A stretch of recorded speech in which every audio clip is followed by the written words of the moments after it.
Tune in right now. You know what it is. We got Maine over here, Cards and Clay over here. It's the Fire and Ice podcast. Let's go. Waking up and getting ready for work. I got my phone set ready to hear the alerts. We got Maine on the mic, partner with Cards and Clay. See, they talk about the things people scared to say. Yeah, it's fire and it's ice. It is fire and it's ice. It is fire and it's ice. Yo, what's up, everybody? Welcome to an all-new episode of Fire and Ice. I'm Carlton with the heat. Man with the cool. Finally, we're here. Back. 2021. I ain't gonna lie, I thought you were gonna mess that up, bro. I've been thinking about it all day, bro. Make sure I get it right. Hey, nah, it's like riding the bike, man. Once you got it, you got it. I ain't did no intro in a minute. Like I don't do intro like I used to, so I thought I was gonna mess it up or something. Nah, brother. You know we got this. It's like clockwork. Definitely, man. We back with another episode, man. It's been Yes, a sir. long time. Yes, like long, extremely long. I don't even know when the last time we did one. What's the last year, wasn't it? Last year. We did that all this year. This is the first one for the year. Jesus Christ. December or Thanksgiving or something like that was Yeah. the last one, right? Yep. Yikes. Tinkies. What you been up to, bro? Man, to be honest with you, bro, I've been like crazy busy with the films. We released a film literally every month this like February, March, April, May. We released the film. Shout out to Maverick Entertainment, shout out to Victor Productions crew. And I actually took a production hiatus. We started filming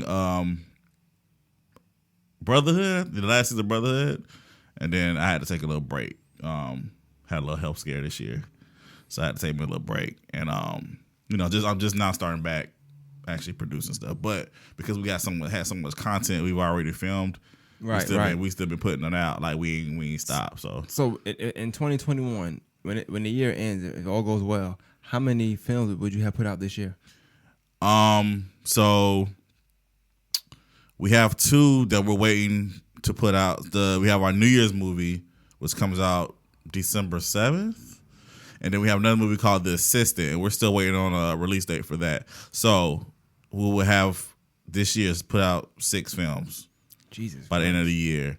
Plus, we did the final season. We have a lot of final seasons that's happening this year. We did the final season of The Lion's Den. We did the last season of X Factor. We did the last season of My Best Friend.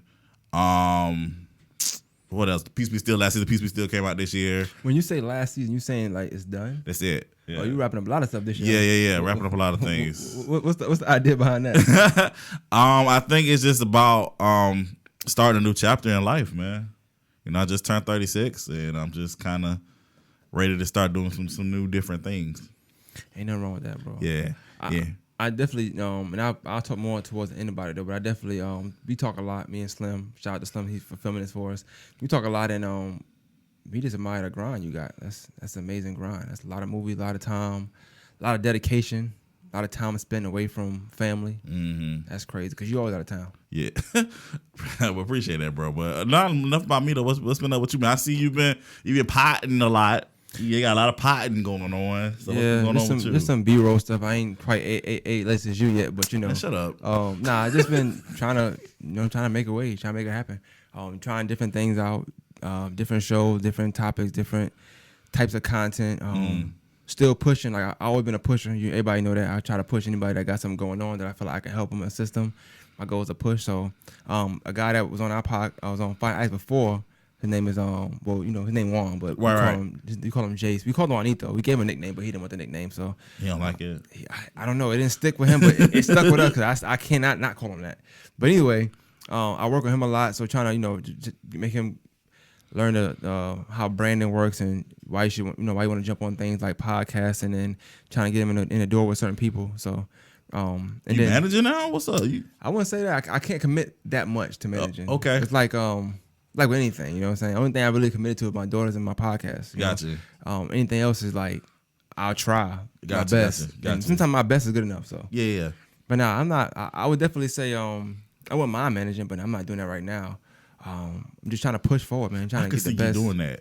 I could see you being different artist manager. I can see. You know why I couldn't manage? Because the way I am. And Slim, how you got the, besides people that's gonna watch this, Slim probably got the most insight on that because he's calling when I'm at work. So when I manage there, I would manage the same way outside of that. I'm the manager, you know. And I think sometimes when things don't go where I expect it to go, I can get a little crazy with how I'm talking sometimes. But sometimes artists need that though. Some artists need that. Shout out to my boy. Sometimes he do need that. I ain't gonna lie. Sometimes you have to tell him, like, hey, look, you bullshit now. Let's get on it, bro. So I'm just saying, like, you know, I just think about it. I definitely think about it. You know, I definitely think about it. But I don't know, like managing like artists or just like in general. Artists, because you're like my sister. Y'all like Kendra. I call her Music, like literally her name Music. So you're like that too. I could call you Music. Like y'all are really in tuned when it comes to like music, artistry. You know that you're just in tune with what's going on with the culture and everything. So I feel like that could be like a next thing for you. Not saying stop doing what you're doing, but I'm saying I feel like I could see you like in a couple of years, like making that direction. Like, hey, I'm a manager. I wouldn't mind managing. Like even with podcasters, I hit podcasters up from time to time and tell them like, hey, you ain't dropped yet, or this ain't really that great, or this is that. I'm good at that. I'm good at pushing and trying to like motivate. So, and that's all it is really, is motivating and trying to put people on game. I don't hold nothing back from nobody. Anybody tell you that. So, I wouldn't mind doing that. That's might be a good thing to check into. But before anything, I have to get a lot of talent, and I think this talent pool in Augusta is crazy. It's great. It's just I think people that got the talent aren't. Let me see. It's like a basketball player. Some people are good players, but they're not coachable. So then you just got talent for no reason. I can curse now. It's not on the radio, but still, I'm trying not to curse. But for no reason, you know what I'm saying? Yeah. And that's what I see in the area, which it don't have to be the area, but I'm just going based off the area. There's a lot of talent here, but a lot of uncoachable people. So yeah, gotcha. I definitely would. I'm not gonna be that coach that just loses his job because somebody don't want to be coached. So I keep doing what I'm doing, man. I'm making some good money right now. Good point. Very good point. But aside from that, man, I'm gonna get into some things, man, real quick. So first, I want to start off with this. I'm trying to see. I'm gonna start with the R. Kelly thing, man. All right, I want to get out the way. I'm not gonna lie. Let's go ahead and do it. Because that really gonna be one of them little touchy conversations. I remember your stance because we spoke when the documentary came out. We spoke about it. We've had some of these takes that we're gonna talk about today. We've had takes on before. Yeah, it's just reoccurring things. Okay, so this is what I need you to do. This is 36 Carlson you're talking to now. I need you to remind me what my stance was. Well, you don't like R. Kelly, so you're not listening to his music. Me personally, I'm not stopping. Did I? Well, hold up. Did I say that? That's what it sounds like you said. If you don't believe that now, 36-year-old Carl might not believe it. That's fine. Just let me know. No, I can't remember. I don't remember saying I stopped listening to his music. So that's dang. We need. So when the last time you listened to R. Kelly? On the way here. You outrageous. He's out of pocket for even saying that. He out of pocket for even saying that. No, listen, cause let me tell you, it's been a long time for me. No. I'm gonna keep it a buck because I just read an article that said that YouTube started deleting his music accounts. I was like, dang. The counts or just the music? I just said I saw music accounts. YouTube gonna get out of that? I don't know. If taking music away. The thing was, I was like, dang. So, cause I ain't gonna lie, I really like the original version of "Step in the Name of Love," not the one that played on the radio, but the other version. So let me listen to this real quick before they take it off Apple Music.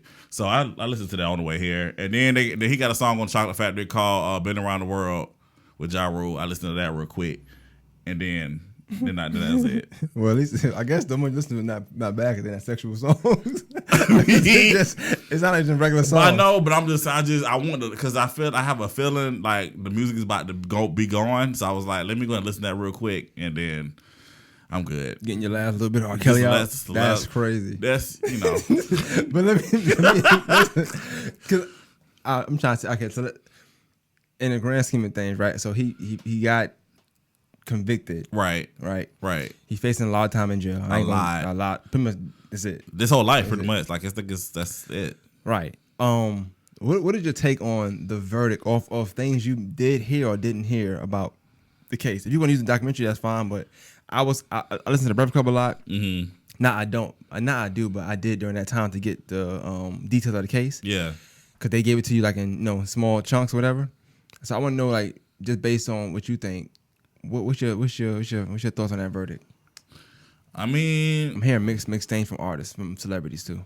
Yikes. I mean, I feel like, to be honest, I mean, it's like he got tried in court and it was guilty and he got to serve the time. You know what I'm saying? So I mean, I don't really, to be honest with you, I don't really have any debate or back and forth argument about that. I mean, you know what I'm saying?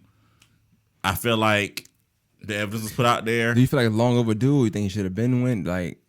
Let's keep it a buck. I mean, this was honestly a long time coming. I feel like everybody knew what the deal was, but it finally just really came out into light. So you know. So for me, right? Like, I'm okay with the verdict. Of course, I feel like he was very nasty. I don't know if everything that was said was true, but even if only a quarter of what was said was true, that's still ridiculous to me. Like some of the stuff he was doing, that's just wild. I'm not trying to laugh about it, but it is some stories that when I hear them, like, I'm trying to visualize it. Don't ask me why. It's just like I'm trying to figure how somebody can be that way. Right. I told Slim one, and I have to say it on here because this one that stand out to me for some reason. It was a lady who said that, you know, she met him, they messed around, they did whatever they did. She ended up coming over there, you know, I guess living there, and like they would have sex or whatever, and then like he would leave, but like when he left, he would make her stay in like on all fours position like the whole day, but like and like walk past the room just to make sure she was still in the air, and then would come later on and have sex with her again. That's so weird. And that just trying. That's not funny, Slim, but like just trying to like imagine it like yo, you gotta be a sick guy to like even. That's the weirdest thing I've ever heard. Anybody that has even had any kind of like sex like this, that's weird to me. Like even to me, that's weird. Yeah, it's not that he did anything wrong. I don't think she was a certain age, but I'm just saying like the fact that that's going through his mind that he's like that, it just validates other stories that I heard from the younger women, you know. But yeah, I don't know. Like it's a sick man. But what I say is this, because I don't want to spend too much time on R. Kelly. I want to actually get into something else. It's a good segue into him. I feel a way, and I don't know if the cancel culture or whatever is a good thing, bad thing. We talk about that all the time. Yeah. But I think in his case, I do wish the cancel culture might have been a little earlier, like 1999, 2000, or whenever he first started doing all this weird stuff. Only because I remember living in New York when they sell bootlegs and incense and all that stuff. You ever seen the movies where they on the corner selling stuff? And I remember seeing hella VHSs of R. Kelly's sex tape. And if we believe in that, all them girls in that tape was young, even that was wild. Yeah. So the case to me just kind of like verify the time we come from versus now. Yeah. Because I think what he's actually getting convicted for, like the things I'm hearing in the case, the things that I heard, not saying everything, the things I heard, and I'm thinking about what in the past he probably did worse back then. Yeah. I think, like I said again, for me, like, and I want to just get into, like, I know the big argument when the conviction came down was about the music. I saw a whole bunch of people, saw somebody was posting, well, if y'all stop listening to R. Kelly, you got to stop doing this. I was like, y'all, we're not doing this today, y'all. Let's not, for real. Let's not get into all that. It was just a whole bunch of nonsense I saw on the book. But I will say that I personally found out that R. Kelly wrote a lot of people's music that I didn't know, including some gospel people. Like, I found out he wrote this, the popular song God's Grace by Trinity 5-7. R. Kelly wrote. I gotta find it. I thought you were gonna. I'm not gonna sing it. But R. Kelly wrote that song, and I was like, wow, I didn't know that. And again, I'm not saying I'm gonna stop listening to it because I love that song. But it was just amazing to me that he's written a lot of people's music. So, I feel like honestly, to quote unquote cancel his music would kind of be null and void, in my opinion. Because I feel like, again, if you cancel his music, you really gotta cancel a lot of people's music, including Aaliyah's, like her first album. You know what I'm saying? So I mean, I just kind of feel like I for me personally, I can separate the music from the guy. That doesn't, like, his what he did.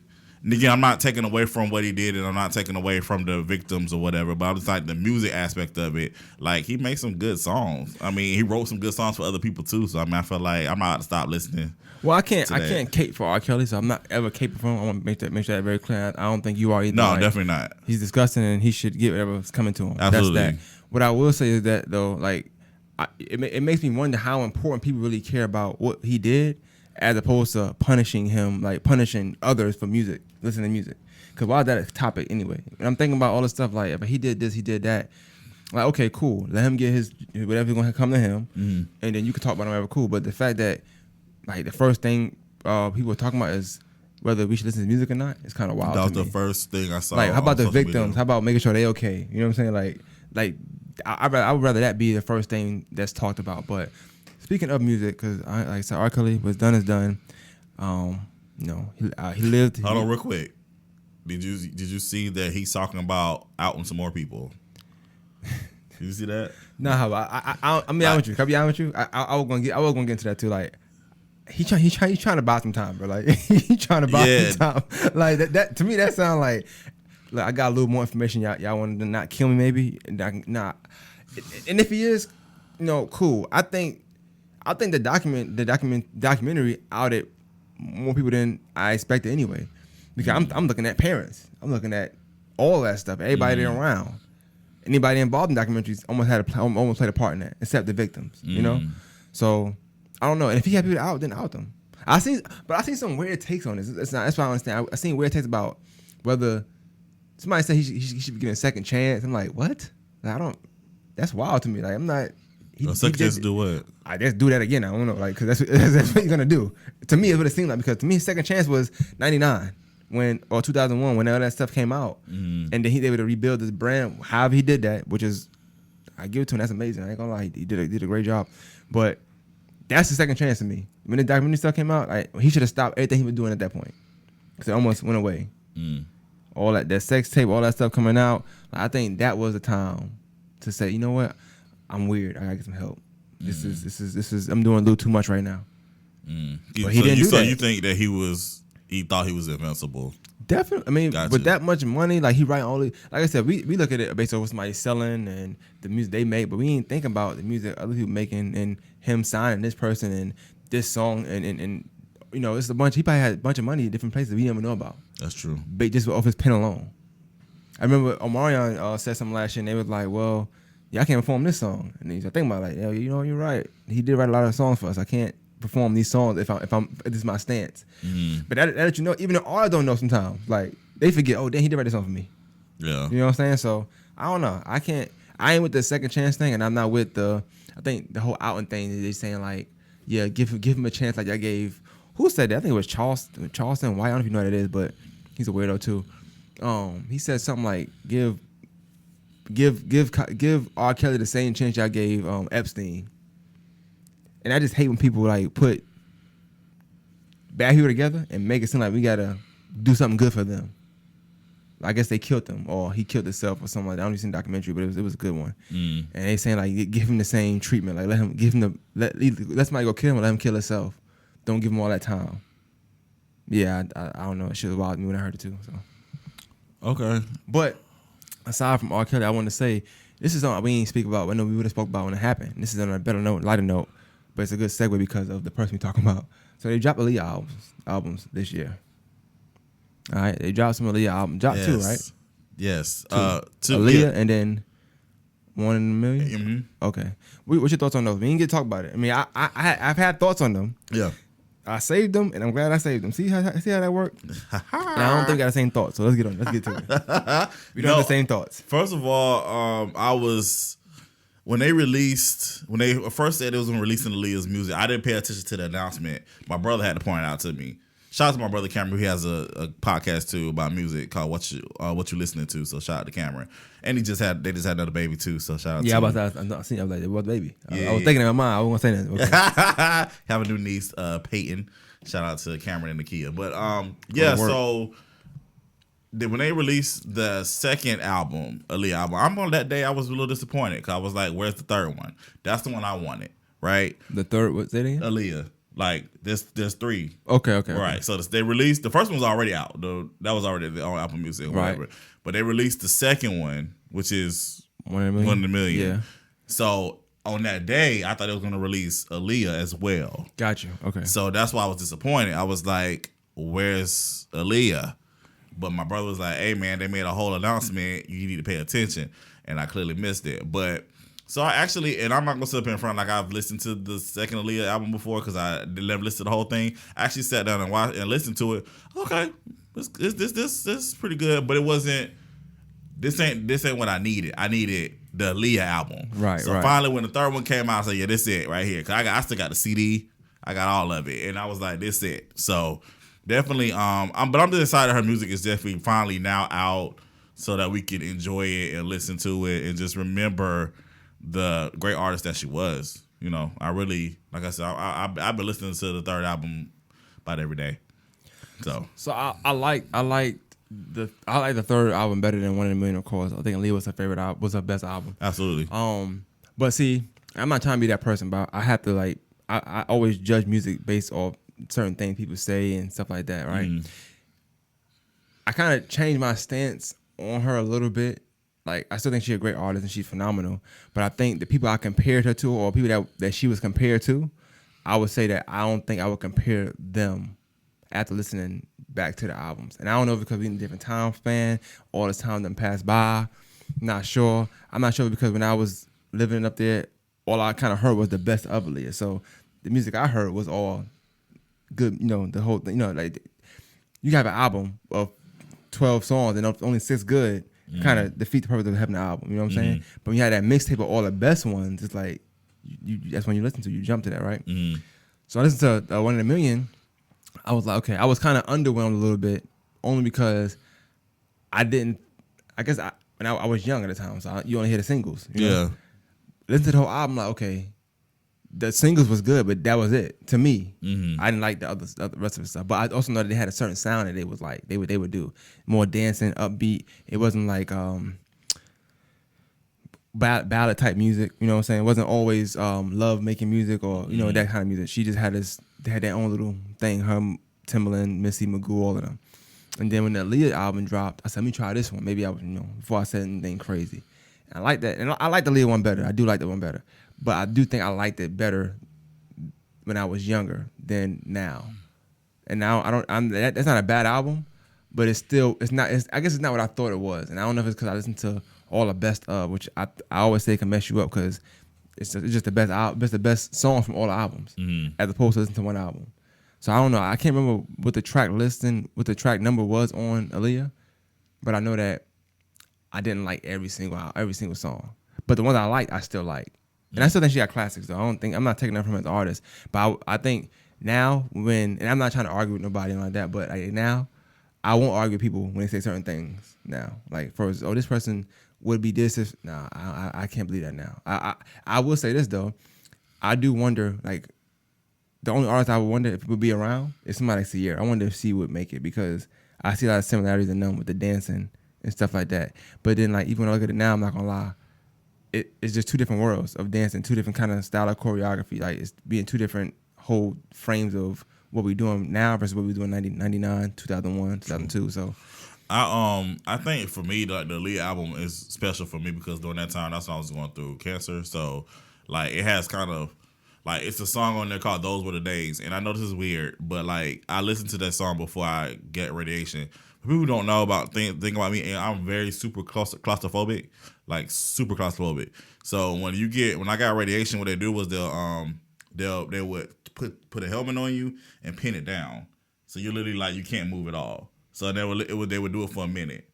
So for me, I would listen to "Those Were the Days" before, and then I would keep the song in my head while they were doing the whole treatment, so that way I can get through the treatment. Because if not, then I would kind of go a little stir crazy. But anyway, I just, like I said, Aaliyah, I think we discussed it before. Like, music sometimes takes you back to like where you were, and it's a timestamp. And that's right, and that's why you enjoy the music, is because it puts you in a place of that particular memory. So I think, like I said, with the Aaliyah album, just really puts me in that spot of that album. Really kind of helped me get through you know, it's something I listened to like while I was, you know, going through my sickness and everything.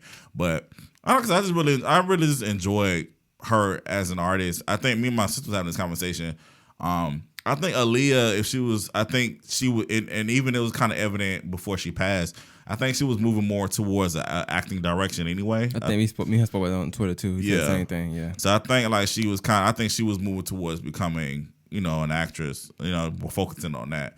And I mean, honestly, she kind of had it. Like you could see that she had the potential of being something, you know, pretty great on the screen and everything. So yeah, I think, like I said, I don't take nothing from her. I still think she's a legend. I think a lot of albums in the '90s, because of how things are packaged, and I talk about this all the time. Whether it's rap, R&B, no matter how things are packaged, we probably would have more classic albums now if we package the way we package them now. It's okay to have 12 songs or just 10 if it's a good body of work. You don't have to stretch it to 20. But that's what labels did back then. They made you put 16 songs. I'm like, I got 12 good ones. What's up? Yeah. Now you had to add these 4 songs that probably don't go with the album. You know what I'm saying? Mess up but nowadays people can put a 6-song or a 7-song album out and it's a classic because it go with the concept and it's like no skippables and all that stuff. So I think the way things are packaged now versus back then, I'm hip to that as well. But I'm gonna just throw this in because you're hearing this. I don't think I had a conversation with nobody else really where it's like gonna make sense. Not something you gotta talk about it in depth. But I think one of the things also that for over years and years and years I've been thinking about, because these are takes that's just been going on and on and on for like years and years and years. It's nothing towards Aaliyah, nothing at all. Like I don't take nothing from her. But, and you probably know I'm getting at, it's the take of people always saying there would be no Beyonce if Aaliyah was still alive. And we spoke about it before. We don't agree with it. I didn't agree with that. I can't remember if you agreed with that. I didn't agree with that. But see, already it's in my mind now. So I hated that. When I heard it, that's the first thing I'm going for. Instead of just enjoying the music. You know what I'm saying? I went for like, let me hear this. Of course, I'm not going to stand up to some of the album because she wasn't here no more, for one. And then music done changed. The production done changed. R&B has changed. All that stuff has changed. And it's hard to compare somebody who's not here no more, who's a legend though, to somebody who's a legend and just, you know, kept going. Were people asking that question based off music or based off of the relationships of what was going on in that camp? Oh, like Jay-Z. You know what's funny? Nobody else brings that up, but like I'm glad you brought it up because nobody else ever brings that up. Like the fact that she was talking to, you got picture with Ho, you got picture with Dame. Like, yeah, and I don't want to diss her because I ain't saying she was a slide like that. I'm just saying. No. I'm just asking. I'm just throwing a question out there. I didn't know. I mean, I feel like. Never mind. I don't know. Like I don't know because I don't know. Dame. I don't know. That's hard. It's hard to really say. I don't know. But that makes I guess in that sense I could see that, like maybe in that sense. But even still, I mean they was both kind of popping. Like I'm talking about Hov, Jay. Like I don't think they had to be together. I don't know. Maybe you might feel different because you are more of a Beyonce fan than a Hov fan. Me as a Hov fan, I don't feel like he wouldn't be Hov if she wasn't with him. And I don't know if she wouldn't be Beyonce if she wasn't Hov. You know, I can't really say. Yeah, it's one of those things where like you try to do the what if thing and it just doesn't. Because they got songs together, but it's not like those like the greatest songs of all time.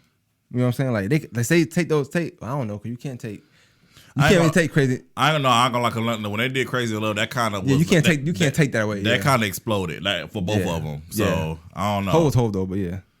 Beyonce's Beyonce, so you know what it is. I don't know, man. Hov was, you know. That was her first single, wasn't it? You know, but she already had Destiny's Child, so you know she was already, you know. Yeah, she came from a group. Ain't nothing wrong with that. Yeah, nothing. But I always had that thought in my mind when it comes to Aaliyah, Beyonce. But I'm not, like I said, I'm not taking that from her. But that definitely, to me, I just like, okay, cool. I think that now I can finally say, okay, cool. I always said it would have happened. She would be Beyonce regardless. But me listening to music made me feel that way even more. Gotcha. But aside from music, I want to talk about one more thing because one thing outside of music and all that stuff. Earlier this year, I think your sister, it was your sister and Boss. Actually, they had talked about Biden and this and that third. And I just jumped in just being funny. But I don't talk about that because that's over with. That's what done. Please. But I'm thinking back about it now, and I posted something and he commented and said that I said that earlier, and you said something, whatever. I saw that. But that is true. Like they really ain't did nothing yet. So like, what you think now? Because here we are. What's today? No, what's October 6th? I mean, damn, bro. Like, you gotta give me something. You know what I'm saying? Like, you gotta give me something, man. Like, this is not it. No comment. Nah, talk about your guys, man. And you was Team Kamala. No comment. I have no comment. Where your chucks at? With my what? Your chucks. You ain't had your chucks on? You stupid. I've never worn Where chucks. your pearls? You tried it. You tried it. No, I have no. I have no comment. She done took him back. I have no comment whatsoever. I have no politic comment whatsoever. You think you made the right vote? Said what? You think you made the right vote? I know. I made my vote. My vote. I'm good on my vote. I wasn't going the other way. I ain't gonna lie. I'm keep buck with you. Can I keep buck with everybody in the room? Please. Safe space. I miss Trump a little bit, bro. Not safe space. I miss Trump a little bit. Like, I'm not entertained. I'm not. I don't know what's going on in the news. Like, they don't talk to us. Like, she ain't been on a Breakfast Club since. Like, like, come on. I ain't seen no Chucks in a minute. I ain't even seen Snoop in some Chucks. She must have bought them all. Like, it must have been in China or something. I don't know. COVID can't make them all. But like, I think that by now, like, I'm not saying the world should be great. I'm not saying that by a long shot. But I mean, damn, it ain't really got better. Like, I ain't got no. My loan's still showing. Like, that's pissing me off because I'm making a lot more money now. I want them to take my money. My loan's still showing. Hey, call your comrades, man. Your phone on? Who? Comrades. Call Joe and Kamala. Why man. are you saying those are my friends? I don't know them. Yeah, but you was kind of going for them a little bit, bro.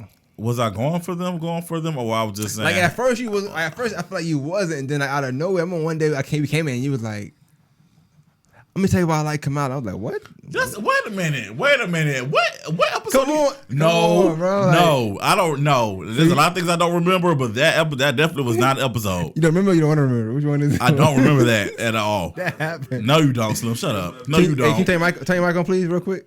Let me call Kevin. Tell what you said. Bro, exactly what you did though. You was going in and you was introducing her and you was going strong. Like, yes, the first female vice president.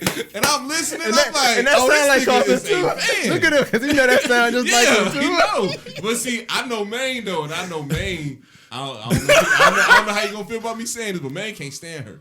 Yeah, so when you was saying it, I want to see Maine play so bad. Like, I know Maine angry as hell. Listen to you. I probably licked my lips like 20 times. He said that. Just so I don't want to say nothing. Just I don't remember that. You need to put an episode up. Nah, man, you said it, bro. I don't remember it. I really don't. I don't remember going like super 1,000% harder for them. But so let me ask you this then. What's up? Because I know you have no comment on them. Like, what do you think they can do better? Like, what can be like? What's something that you'll be okay with? Like, all right, you know what? I will say this because I do agree that they need to be more. Because for me, Obama was like real personable, right? Mm-hmm. And I feel like they're not speaking to the people. I will agree with you on that one. I feel like we haven't really heard like what's going on. For me, personally, I like updates. Right. That's why I bother Slim all the time about stuff that we're working on together. Like, Slim, what's going on? I like to be updated. Like, even if you ain't did nothing, tell me, hey, Brian did nothing today. All right, cool. I'll leave you alone. But I feel like we need to know, like, we have a lot of things that's going on, mm-hmm. and we need to be updated from our elect people that we elected, especially our president, vice president. No, people of color that we've elected. Black people. So we need to know what's going on, and not even just the president and vice president. I'm talking about even our Congress people and our senators too. Like, I feel like what's happening. We only find ourselves when bad stuff happen. Well, yeah, that's because people got to lead by example. Congress ain't gonna talk if they ain't talking. No, do Kamala even live in America? Shut up. I just feel like we all got to take responsibility for our own stuff situations. I feel like we need to. You represent Georgia. What's going on? What's happening? But hold on. You thought Kent was gonna save us? No. Oh, no. I'm just saying. Just in general, I feel like all of our elects aren't really speaking to us. Like, no, we don't really know what's happening in our own state, in our own country. Like, I can't say city because our city officials they're doing good. They're doing one. All I can say is since January, I've heard more from. I'm not saying this to be funny, and not saying this because she's black, but I heard more from Stacey Abrams than anybody. So that also tells me that somebody was put in place that shouldn't have been in place. But that's neither here nor there. Yeah, I just want to talk about political stuff. We talked about it a little bit. So long story short, they ain't did nothing yet. But what I will say is this: it's only October, and I hate to be that person that say that because I want to come next year and be like, oh, it's only 2 years. If they being quiet and then it's gonna result in actually some work, like just one day they bust out with mad different things they're working on, I can come back and say I apologize. I'm cool with that. Mm-hmm. Do I see that happening? Probably not. But who knows? I think you're They could be doing entitled. stuff behind the scenes. I think everybody definitely is entitled to the opinion about how they feel about the situation. Again, I can't really speak on it because, again, I'm not gonna lie to you. I don't really be looking at. I don't be paying attention to stuff like that. Like, I got stuff going on in my own personal life. And I know that sounds bad. I should care more, but I don't really be invested in stuff like that, like in policies and different things like that. But again, I do agree with you. I feel like they definitely need to speak out a little bit more about, speak to us, like what's happening. Like, do something. I don't know. Like you said, go on to Breakfast Club, go somewhere, do something. I mean, she went there to get our vote. Why she can't go there to tell us what's going on? And I agree with you on that. Biden, didn't he say that if we ain't voting, we want black? That's what he said. Well, I mean, I just come to Breakfast Club again. Talk to me. But yeah, like I said, I agree. But like I said, but I also agree with the aspect again. It's only, but this the first year, right? Yeah. Okay. So yeah, I mean, like I said, just see what happens. So anyway, like I said, I wonder how Trump feel about all this. It'd be nice to hear from him right now. Well, we can't because he's been suspended from everything. Yeah, I made it. That's what we went downhill since then. They should have kept him not suspended at least. Cause he was good at calling presidents out too, making you talk at the same time. So I'm not. That's about the only thing he was good at. But I'm just saying, like, he was good at. He was entertaining. I give him that much. Was he great? No. Was he good? No. He was very horrible. But regardless of the fact, let's get into before we get into the show. I want to finish off the music tip. You know what I'm saying? So we talked about cancel culture earlier. Yes. So I wanted to ask you, cause this whole time we didn't talk about none of this stuff. Mm-hmm. The baby. Okay. I talked about it with Slim a few times. Okay. Because it went on for like maybe 4 or 5 weeks, it seemed like. Okay. What's your thoughts on that? Do you feel like they should have canceled him? Do you hate the music so much that he should be canceled? Do you feel like he's good now? Like, what's your thoughts on that whole situation that he had take place? Well, first of all, I definitely my stance on cancel culture still stays the same. I don't like cancel culture. I think that cancel culture picks and choose who and what they want to who and what they want to cancel when it's convenient for them. Right. When it comes to the baby and that whole situation, that whole debacle, he definitely was wrong in what he said. He was out of pocket. Yeah. He was definitely out of pocket, 1,000%. He definitely needs more people on his team to check him. Like, because again, he's been saying stuff out of pocket even before that. Like what? So like, I don't know. Oh, okay. Like specifically, no, but I heard that saying. before, so I was trying to figure out if it was like anything I missed. But he had some. He always in an issue, so it's hard to really pick. Here's the thing that bothered me about that situation. The baby, I think me and Kendra was talking about this. The baby, I think correct me if I'm wrong. The baby actually kicked a woman at one point. Or he hit a woman. He did something with a woman. Yeah, he kicked a woman. Slim did a review on that. Yeah, right. So there was a black woman at that. Am I correct? Was she black? Yeah, she shoved the phone in his face and was trying to take a picture, and he just kind of like kicked her. He kicked her, right? Okay, yeah. So I didn't, and again, this is not comparing right or wrong or whatever, but I didn't see a lot of outrage towards this black woman that we were quote unquote supposed to be protecting, all our black women, right? I didn't see any outrage, counsel him after that, but it's like then he says this again. It's not right. I'm not saying it's right, but then it's like everybody wants to cancel him, and I just feel like again people pick and choose when we think when we think artists should be canceled, and I just feel like we need to be consistent. There's no consistency when it comes to that. So I want to say something that normally I wouldn't say these kind of takes, but I'm gonna say it anyway. I think with the deeper or the more common, or I guess the root of all this is the LGBTQ community is way stronger than the black community. I agree with that. Way stronger, and I think that's the reason why when you have situations like those that's in that realm, that's why it's taken to like extreme measures. Because for one, they work together. First of all, you gotta think about this: the LGBT community, it's everybody. It's all races. It's not just black people. It's white people. It's rich people. It's poor people. It's everybody. So they more of a unity with one common goal. We want respect, as opposed to. And I think that in the world, like I said, with it being mixed races too, automatically they're gonna be stronger than, I guess, the black community, because people don't want to give us, our just do or our equality for whatever reason. So I think that's what it comes down to. I think that we could say like, oh well, he kicked the black woman. It's really up to the black people to make that decision to cancel him. You know what I'm saying? At that point, and I'm not saying that nobody did because people have been saying it for a minute.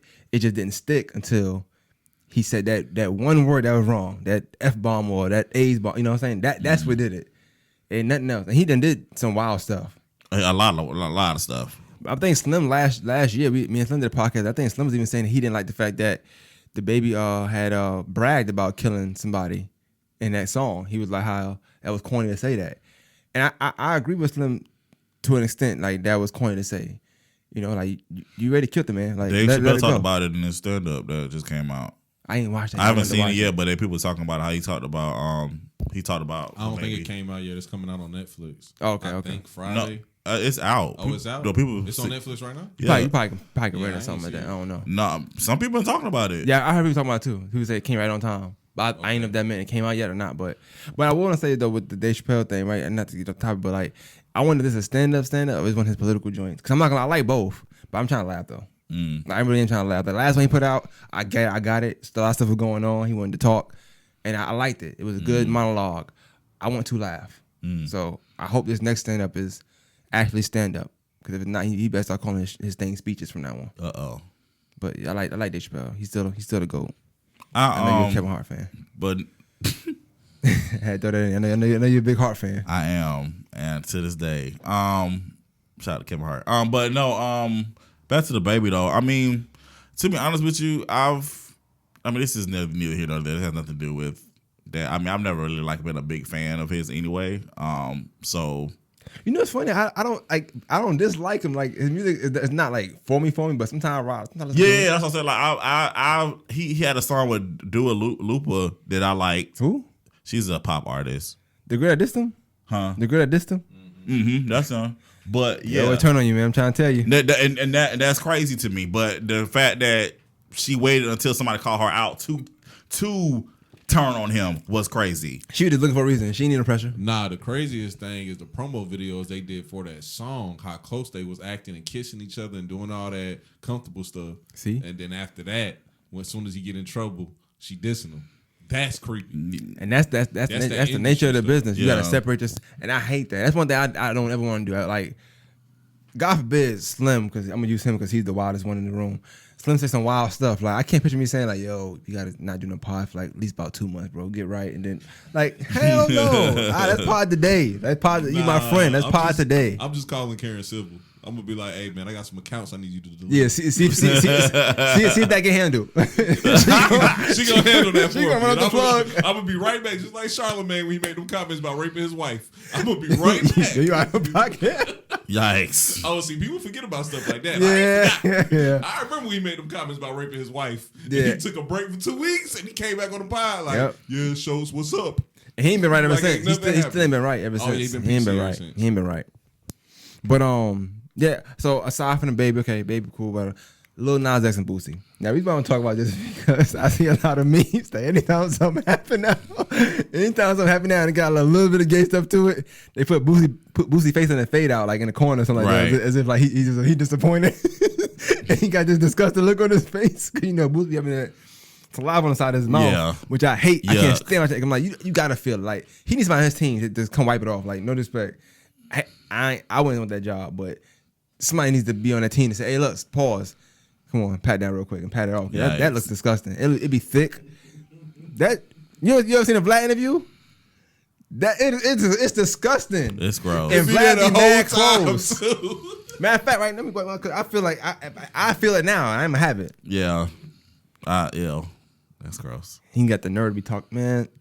Anyway, so yeah, what's your thoughts on their thing? Because it's how it started. It started with the Lil Nas X said he was going to get naked at the awards or something like that. And he said he was going to hit him, or I don't know what he said he was going to do. I don't know. Let me just start off with this. DOOSI. I am 1,000% not a Lil Nas X fan, and it has nothing to do with his orientation. It's about talent. Like he can't sing, and he can't rap, and he can't perform. And I've said this before, like I feel like if we would focus more on his artistry versus trying to be gimmicky, then I think he would be something like, I mean, Be what, for instance, Nicki Minaj, right? Nicki Minaj used to actually can spit, like she could spit at one point, right? She could rap, but but she had gimmicks too. Like she was Right. real gimmicky, but she still had the talent to back up her gimmicks. Right. Lady Gaga, y'all see the crazy stuff Lady Gaga used to do, but Lady Gaga can actually sing. Like she really can sing. Lil Nas X, I'm sorry, it's like he's all gimmicks to me. Which I mean, clearly it's working for him because I mean he's up there like in the industry. But I'm learning, and I had this conversation with somebody about acting. There are people that are serious about the craft of acting or serious about the craft of music, and then you have people that just want to be celebrities and want to be famous. Right. And they use that avenue to get famous and be a celebrity. I think Lil Nas just wants to be a celebrity, wants to be famous, and he's using music to get that and his gimmicks to get that way. So I just want to put that out there. But what I will say is I'm not gonna sit up here and be like, yo, hate crime, whatever against the man or whatever. I will say this though, I do think it's a hate crime. Yeah, I will say that there has been discrimination against him versus like with. I know there's been conversations with like the when you see like the women like Meg Thee Stallion and Cardi B, their video they did together just now, Normani and Cardi B, like this, like women portraying homosexual acts versus when dudes do it, like all the hate that Lil Nas X got versus the praise that the women got. I will say that we talk about this all the time, like the double standards of things that women are allowed to do sometimes versus what men can do. I think that's kind of wild, but So that's the only take I really have on. I just think like that's kind of not fair that people are excited when you see the women on top of each other and all that stuff, but when the dudes do it, it's like, hey man, that's gross.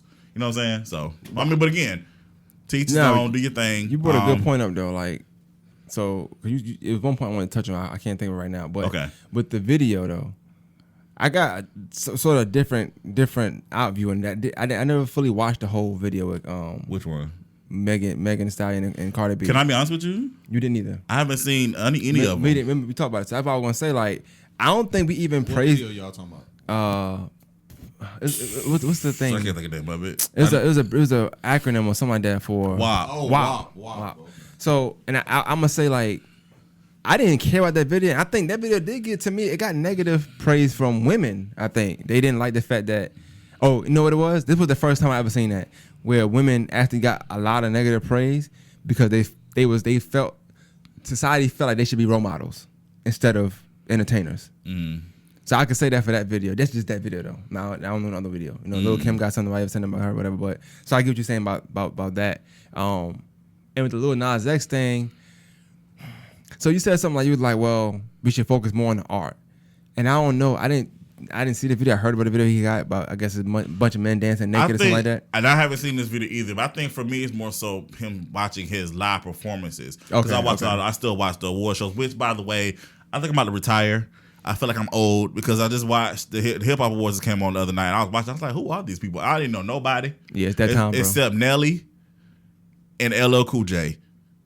And I was like, I think it's time for Uncle Carlton to retire from the award shows. I didn't even watch it. That's how washed I am now. Yeah, it was just like, I was sitting up here like this the whole time. I know y'all can't hear the people that's listening, but I was just like this the whole time, bro. And when Nelly came out, I was hyped because I knew the songs.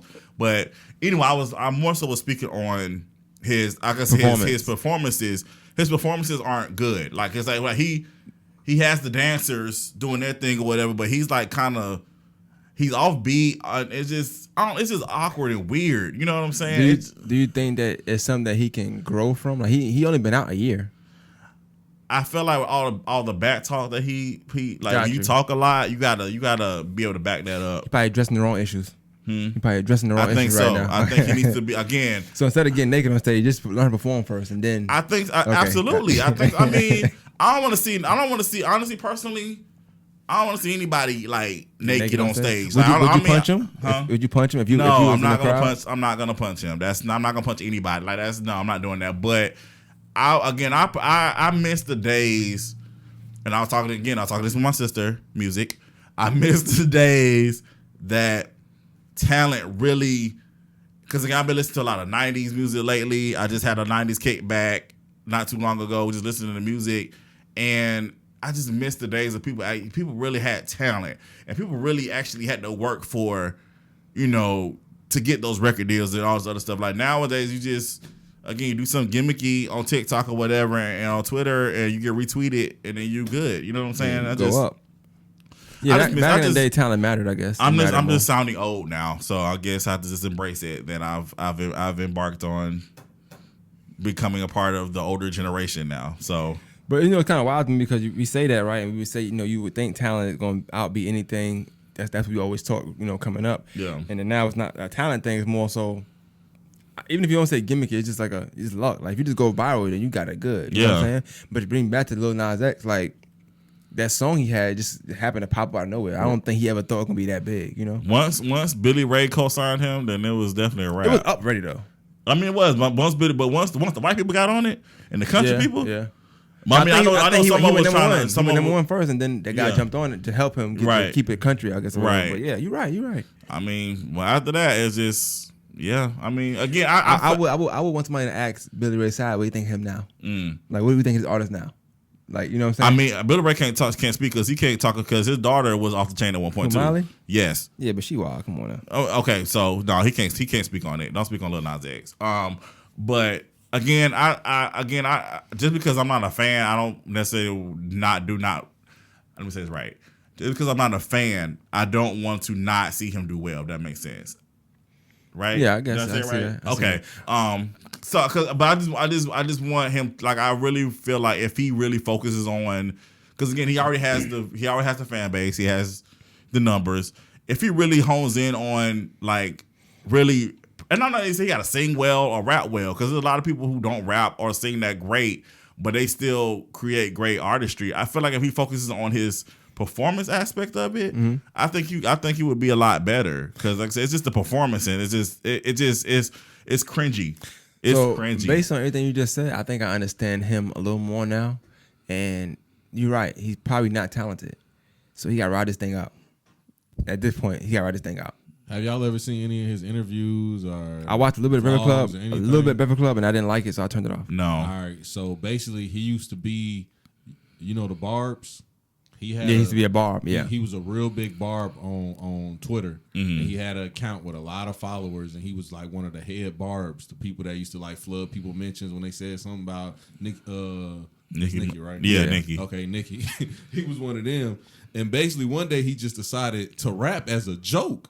And he just created the name as a joke. So he said it on the Breakfast Club. Yeah, I seen that part. He ain't nothing but just a little gimmick artist. Like, the music wasn't really supposed to take off. He came out with a song just on some gimmicky cool stuff, and it just blew up. So you're 100% right. He's not talented. He knows he's not talented, and he's making money off of it, because in today's world, all you got to do is just put a TikTok out and you can go. I got 50 followers on TikTok, and I posted 6 random videos. I would say that I thought so too. I think I saw on your podcast too.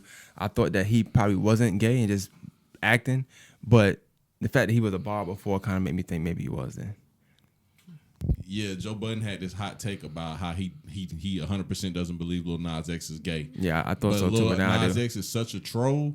He made a TikTok like yesterday, a day before yesterday, and it was basically him and a girl about to kiss, and then the next scene was them dancing and said, "Psych, we gay." Yeah, he trying to ride this thing out, and I ain't gonna knock him, because nobody wants to be that one hit wonder either. So like that's a lot of pressure on you. You can get suicidal later on in life. Nah, he already beat that one hit wonder thing. With what? Everything he put out Panini? after that, the song where he was twerking on the devil, it's on the M or something. My homeboy Trey listens to it all the time. Oh, that song, only thing I know is Panini. Industry Baby is the song y'all was talking about where people was criticizing it because he had the butt naked men in prison twerking. Okay. In the showers. Yeah, I ain't too versed on it, but like I said, more power to him. But like I said, I can see now why he may do the things he do. So anytime somebody talk about him, like even us right now, it's probably like, yes, keep doing it, please, for a little while. I know everything about Lil Nas X because he's the 4th member of my podcast. You wild, bro. He's the 4th member of your podcast? I talk about him every episode. He probably one of my favorite people in me. You might be Boosie. Nah, because I'm okay with him doing all that gay shit. Boosie mad about it. I'm okay with it. Come on, man. Man, come on. But anyway, so I mean, you know, what it is. So typically when we doing Fire&Ice, we will always get into the shows. Yes. One at a time. We'll kind of talk about it for however long, whatever, cool. So 50, first I want to give kudos. I got 50 his flowers. I'm a big 50 Cent fan. You know that already. I know. I get 50 his flowers, man. 50 came to start and took over, man. Mm-hmm. I seen something that they say 50 got started looking like crack cocaine city. I love it, man. I love it. I love it. I love it. Shout out to my guy. Yeah, I'm proud of him because the music was definitely not there no more. But we still get his music though. I know. Why you don't like that? 'Cause I like the music I'm hearing on it. I like that joint. I like that joint a little bit. You said what? But you said I didn't like it. Well, you said somebody in a way you didn't like. All I it. said was y'all gonna get 50 music because Like, y'all gonna get it because it's gonna be all his theme songs. That wouldn't sound like. It sounded like you saying like, look, I don't want to hear this. Yeah, see, I know heartbreaks. I like it though. Yeah, my joint. I like it though. Make money, make. I love it, bro. I like it. Okay. I wouldn't play in the car though. I ain't gonna lie, but I like it. I like the music though.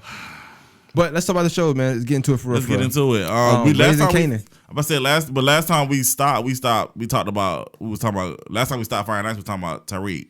Yeah. Did it end? Ended though. Yeah. Did it end when we was doing Fire&Ice? Yeah, we talked about it. I can't remember. Yeah, we talked about it. We said it was cool. We ready for next season. It was an okay ending. You talked about the last ending, the last episode and stuff. We talked about it. When the professor got shot? Mm-hmm. Okay. All right. Yeah. I'm sorry. We spoke about that. And that was like one of the third to last ones we did. Okay. Yeah. All right. Hey, man. A lot going I know. on here. It's been a long time, man. I know you A-list now. You ain't got time. No, that's definitely not the case. I'm trying to build it up. Please don't put that out there. But nah, let's get into it, man. Like, okay, Raising put Kanan. 3, Raising Kanan. So Make money. I'm gonna let you go first. Got a lot to say. Love it. That's all you got. I'm gonna be blunt. I watched you through the weeks. You watched me during the weeks. Yeah, it's stats. You talk about it, your tweets. You talk about it here and there. So I kind of know what your take is. But I love the show. I thought the first episode was kind of slow. The last episode was very horrible. But in between was great. Why you talking so fast? Come down as you go. In between was great. But I think that I'm not in a rush to see Ghost and Tommy yet. So I'm okay with them slowing it down like this. I'm actually cool with them not being in it for at least season 3 and 4 or 5. Okay.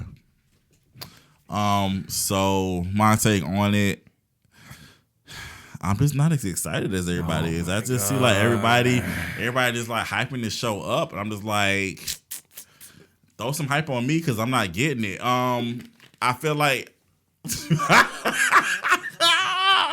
I feel hype like on you, man. I feel like the show is just slow. I just feel like it's just dragging. I feel like Joey Badass is saving the show. Oh, okay. Well, at least we agree on that. I like no, Joey Badass is amazing. I ain't saying saving, but he's doing a good job. No, he's definitely saving. He's carrying the show on his back. 5 minutes a show. He's carrying the whole show on his back. And then the guy that plays the little brother, he's doing good too. I like him. Oh, okay. Yeah. I like from Snowfall. You just got yeah, dude from Snowfall. I like the older brother too though. I think you know why the older brothers get on my nerves, because he used to be on Ballers, and I didn't like him on Ballers. I love Ballers, man. You don't like him? No, I love Ballers, but I didn't like him. He's a-hole on Ballers. Reggie was annoying. Yeah. So but you know what? He annoying this too. Like, yes, I'm saying that's why I don't like him on because he's bothering me. I like him. He's that dumb uncle, man. Can I ask you a question? Because you're from New York. I ain't from Queens though, but go ahead. Okay. So bet y'all, everybody from different boroughs have different types of accents, correct? Nah, not really. It's all the same New York accent. Except Buffalo. Buffalo got a different ones. So Buffalo. So the person that's playing the mom, are you okay with her accent? True New Yorkan. I'm okay with it. I'm okay with it because of when I went up there this year and really hearing it for real again. Okay. Yeah, and that let me know that it's very aggressive, bro. Like I don't like it. I don't like her accent, but I'm saying I'm okay with her being in that. Yeah. Okay. You're not? That's why I think that's what's taking me out of it. We got things. I think because I feel like I know she's an actress, and I know she's not really from New York, and I know she's doing she's portraying a character. I get it. I just feel like it's I don't know, something about it. But yeah, it's taking me out. Yeah, it's just taking me out. The person that's playing young Jukebox, she looked like she on crack every episode. Her eyes be all bucked every episode. I'm just like, girl, relax your eyes a little bit. Like it's just certain things. It just be like, I'm being very nitpicky, I know, but I don't know. And then also I want to say this. I was never really invested in Kanan's character to begin with on Power. Oh boy. So when it comes to book 3, I'm just like, I don't really care about his upbringing, and not even watching his upbringing right now. I'm like, Kanan needs to should have died earlier, cause like, yo, you out of pocket. What's wrong with you, bro? Cause Kanan is effing everything up. But that's how people like that are. They always should have died earlier. He I don't know. Kanan just bothers me, like from the beginning. Like I'm just like, man, please. Yeah, but yeah, the season finale definitely was trash.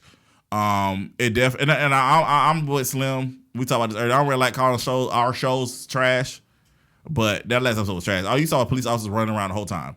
I was like, what is going on? Nothing. The season finale, nothing happened.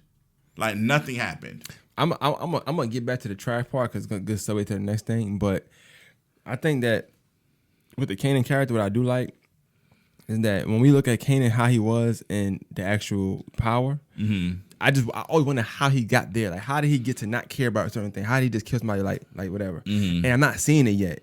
And even still right now, I'm still not seeing it. I feel like there's so much emotion involved. But if I'm looking at his family dynamic and his mom and his uncles and the stuff he into at an early age and probably how the season should go, going on and on, I can see a troubled kid going up to be that way. So cold-hearted to it, like, I don't have family no more, I don't have nothing no more, I don't care. Gotcha. And then the fact that, we know. So a lot of stuff is like foreshadowing, kind of like, that's the right term, I don't know. Yeah, that's right. But cause we know what's happening, we know how it ends already. This is the first time we kind of seen, like, we know how it ends now. It shows time from the very beginning. So you kind of piecing things together, right? And every time I see him in Jukebox, I'm like, yo, how he kill her? They seem so cool. Right. He seemed like, to me, he owe one now. He could love her life. I mean, you think about it, you know what I'm saying? Right. So it makes me wonder, like, I start thinking about other things.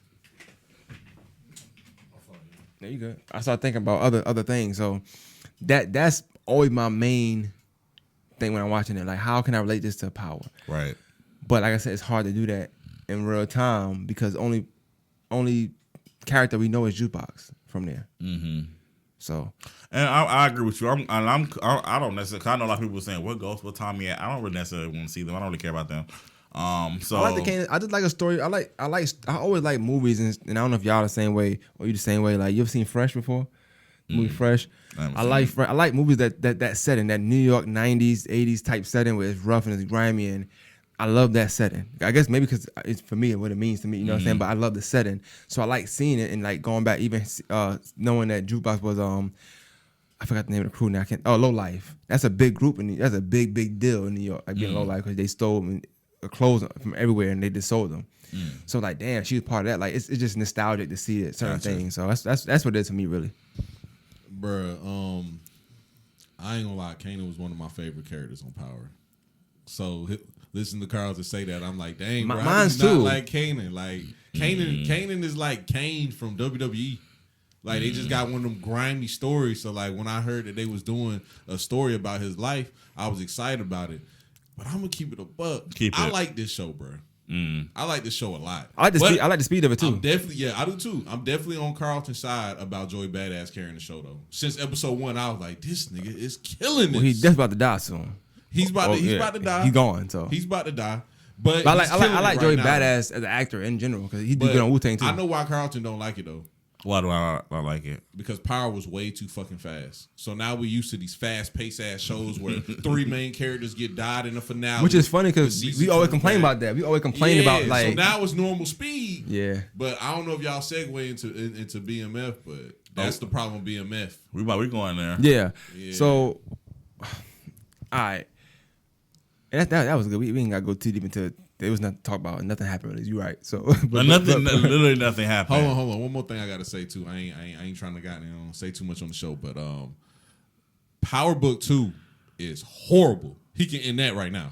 I hate that show. No, I hate that. Oh, you out of pocket. Now I love it, bro. I love it. You out of show. Yeah, you out of pocket. I love all of them. I hate that show, bro. No. I'm sorry. No, it's like all right. it's funny. I had this idea. I was like, you know what would be funny?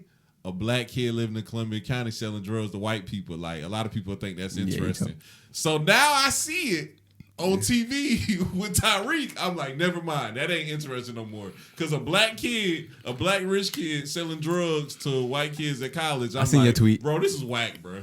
I seen your tweet. I'm tired of seeing this. Slim wake up and tweet some 3 in the morning and tweet some stuff like that. Like, hey, y'all shouldn't watch Power Book 2. Oh, he doing selling drugs on campus. Like, it's 3 in the morning. So go to sleep. What you got going on? Oh, it's over October. I'm full of energy. I only sleep like 4 hours a day. Yikes. Yeah. No, I'm gonna definitely disagree with that. I like book 2. I'm definitely ready for that to come back in November. I'm praying Mary's acting is a lot better. I'm praying. So, it's always one that's just like, nah, it ain't it. Oh, you don't like Rock? How you feel about what's her name? Rock. You was just about to say. He said he don't like her. He don't like her accent. Yeah. How you feel about her acting though? Besides the accent. No, her acting is good. Okay. It's the accent that's throwing me. It's like I have to force myself to stay in. That's what it was. Okay. How you feel about the acting in that show? Period though. Like everybody. I love it. No, the acting overall is good. Overall, Probably the most complete piece of acting they had. Overall, Yeah. Overall, it is good. But the voice, I want to say one thing too. That's what I wanted to address. So like, also, I don't know if she's doing it because of this or if it's kind of artsy or whatever. I don't know. But like, in her position, also, she can't talk like a woman. Like, she cannot be out there in them streets like at that time talking like a woman. She got like a masculine character. I noticed that also. She has to do that. Here's the thing. It's a man's game. I'm okay with that. It's the accent. So it's not the tone, it's just the accent. It's the accent. It Gotcha, sounds okay. like you're Can from. I tell y'all It something sounds like that you bothers from me? South Carolina, trying to talk like a New Yorker. Where's she from? She's from South Carolina. Y'all probably gonna disagree with what I'm about to say, but this is what bothers me. Like Her sex scenes. Oh, okay. Yep. I'm sorry. There you go. That's all it is. Horrible. Bro, I'm The sorry, worst sex scene dog. I've ever seen in Star Wars history. One scene, her talking real tough to her brothers, punking her brothers out. Then the next scene, she butt naked, having sex with his school teacher. I wasn't here for I'm none like, of it. nah, bro. I'm sorry. This is just. I wasn't here for I'm none of not that. buying this. No, I'm not Then gonna on lie. top of that, like I'm viewing her as my mom, so I'm like, I don't want to see her naked. Oh yeah, you out of pocket. That's wild. Yeah, imagine that. Like, oh okay, I can see my mom. Oh, act not like really. my mama, so that's why I'd be like, Yeah, it's kind of wild to say because she wild on that show. But no, I'm not. Yeah, I'm not here for none of them sex scenes that I seen. I don't like sex scenes at all. Nah, I like them, but Let me not start sex watching my scenes is stuff. cool. Nah. Sex scenes is cool. Don't get me wrong. Sex he scenes said he is wanted to cool. be in one. He told me he wanted to be in one. Nah, I didn't say that. I didn't say that at all. Keep sex it a buck. scenes is cool. Oh wow. I just don't like all that He kissing. told me he said he wanted to be in one. He's hitting the never girl from told the him back. That's what he told me. What's it? What? Hitting the girl from the back. That's what he told me. Never told him that. Never told him that. Maine just created that. Never said that. Nah, I'm about to agree with him because since you up here making stuff up, what I said on the podcast, No. I'm gonna agree with Maine. No, you really said No, that. I don't think so. Bro, I got this little Notebook. beer belly and titty combination going on. I ain't trying to be in nobody's sex scene. It is, but we need to promote all types of body positivity. Oh, not this body. See? I'm not gonna be the Stop before you get spokesperson. canceled. Stop before you get canceled. What? Let me say I'm something. for it. Yo, I mean, I would personally do it I'm not here because for the- I don't want to for see the my body cage on and no titties. camera. But I mean, saying like, hey, everybody's body should be represented. Nah, after this sober October, then I'll be all right. He said it every year. Now, oh no, I'm in my bag this month. This the biggest you ever seen you this year. Yeah, I'm 230. You out of pocket. Yeah, you out of pocket this year. I'm on the edge, and believe it or not, I just lost like 5 pounds. I'm Don't still believe it. 232. I'm on the knot side right now, man. I was thinking the other day, like, damn, Slim got big. Yeah, I'm huge, bro. Yikes! So back to the shows.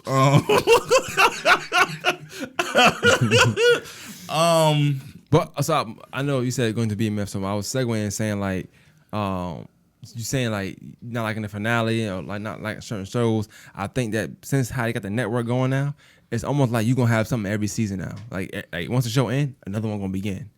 And I like that. Like the fact that they went into BMF, I was cool with that because BMF came out the same night as the Finale went off. Yeah. So I was cool with that. Like I know we're gonna get into it now. So I guess I'll go first again. I like BMF. I like it. I mean, maybe and also because I never was like big Meech craze to where I know the whole story.